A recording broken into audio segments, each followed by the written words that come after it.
പാലക്കാട് നിന്നും വെസ്റ്റേൺ ഗാട്സിലേക്ക് യാത്ര പോയാലോ? വെസ്റ്റേൺ ഗാട്സിൻ്റെ ഏറ്റവും ടോപ്പിൽ ചെന്ന് കേരള തമിഴ്നാട് അതിർത്തി കാണാൻ എന്ത് രസമാണ്! ഒന്ന് ആലോചിച്ച് നോക്കിയേ. ഇതാ ഞങ്ങൾ പോയ സഞ്ചാര വഴി. പാലക്കാട് നിന്ന് യാത്ര തിരിച്ച് മണ്ണാർക്കാട് എത്തുന്നതിന് മുൻപ് പാലക്കയത്ത് നിന്നും തിരിഞ്ഞ് നേരെ ശിരുവാണി ചെക്ക് പോസ്റ്റിലേക്ക് പോയി. ശിരുവാണി ഡാമിനടുത്തുള്ള ഫോറസ്റ്റ് ഡിവിഷൻ്റെ ചെക്ക് പോസ്റ്റിൽ ചെന്ന് ഗൈഡിനെയും കൂട്ടി അവിടെ നിന്ന് നമ്മൾ യാത്ര തിരിച്ചു. നോക്കത്താ ദൂരം വരെ, കണ്ണെത്താ ദൂരം വരെ പർവ്വതങ്ങളും കുന്നുകളും പ്രകൃതിയുടെ ക്യാൻവാസ് പോലെ മനോഹരമായി പടർന്നു കിടക്കും. ആകാശം ചുംബിക്കുന്ന കൂന പോലെയുള്ള, അവിടെ കൂന കൂട്ടിയതുപോലെയുള്ള ഹൈറ്റുള്ളതും ഹൈറ്റ് കുറഞ്ഞതും വളരെ ആകർഷകമായ പർവ്വതനിരകൾ. വന്യമൃഗങ്ങൾ വിഹരിക്കുന്ന കാനനപാതയിലൂടെ, ഘോരവനത്തിലൂടെ കയറി മുറിച്ച് ആന എപ്പോൾ വരും, ആന പോയ അടയാളമുണ്ട്, ആനക്കൂട്ടം തങ്ങിയ ലക്ഷണങ്ങളുണ്ട്. ഇപ്പോൾ അല്പസമയത്തിനകം ആന ഇവിടെ നിന്ന് പിൻവാങ്ങിയ ലക്ഷണങ്ങൾ നമുക്ക് കാണാം. ആനപ്പിണ്ടം അവിടെ കിടപ്പുണ്ട്. ആന ചവിട്ടി ഒടിച്ച് മെതിച്ച് തിന്നു പോയ ഇലകൾ പാടാതെ ഇവിടെ നിൽക്കുന്നത് കാണാം. അത്ര തൊട്ടടുത്ത് ആനയുമായി മുട്ടി ഉരുമി, പക്ഷെ ആനയെ കണ്ടില്ല. അങ്ങറ്റം ഇങ്ങറ്റം യാത്ര ചെയ്ത് ആദ്യം ശിരുവാണി ഡാമിലെത്തും. ശിരുവാണി ഡാം കണ്ട് പ്രകൃതി മനോഹരമായ സീനറി കണ്ട്, ലാൻഡ്സ്കേപ്പിംഗ് കണ്ട് അവിടെ നിന്ന് വീണ്ടും കേരള മേഡിലേക്ക് യാത്ര തിരിക്കാം. കേരള മേടെന്ന് പറയുന്നത് കേരള തമിഴ്നാട് അതിർത്തി പങ്കിടുന്ന മാമലകളാണ്.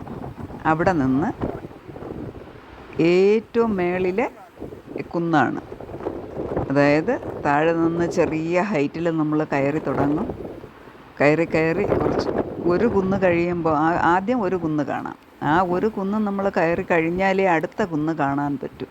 അപ്പം നമ്മൾ വിചാരിക്കും അവിടെ കയറി തീർന്നില്ല.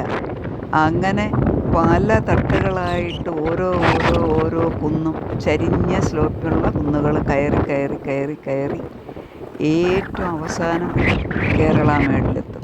അപ്പോൾ ഈ പോകുന്ന വഴിയിൽ കുറേയേറെ ദൂരം ആന താവളമടിക്കുന്ന സ്ഥലമാണ്. ആന കൂട്ടമായിട്ട് തമ്പടിക്കുന്ന സ്ഥലമാണ്. പകലായതുകൊണ്ട് ആന ഇവിടെ ഇല്ല. തൊട്ടപ്പുറം, അതായത് ഈ കാടിനിടയ്ക്ക് കൂടെ ഉള്ള ഒരു ഒറ്റയടി പാതയിലാണ് നമ്മൾ കയറി പോകുന്നത്. അപ്പോൾ അതിൽ അപ്പുറവും ഇപ്പുറവും ഉൾക്കാടുകൾ. ആന അടുത്ത് എവിടെയോ ഉണ്ട് എന്നുള്ള സൂചന നമുക്ക് കിട്ടുന്നുണ്ടായിരുന്നു. എന്നാലും ആരെയും പകൽ ഉപദ്രവിച്ച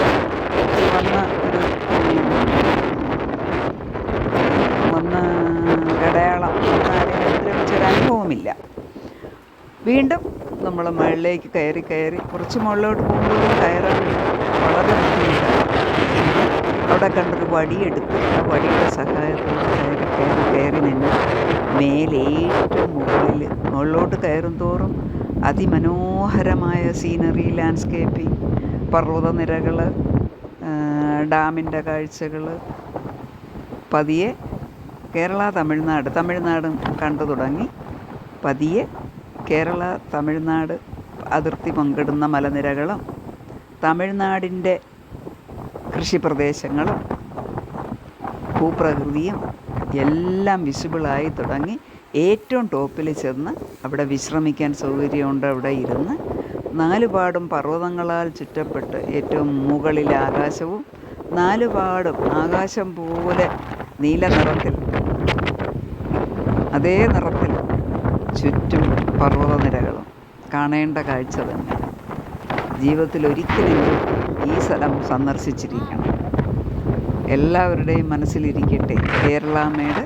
ശിരുവാണി ഡാമിൽ നിന്ന് വനത്തിലൂടെ അധിക ദൂരം സഞ്ചരിച്ച് കേരള മേഖല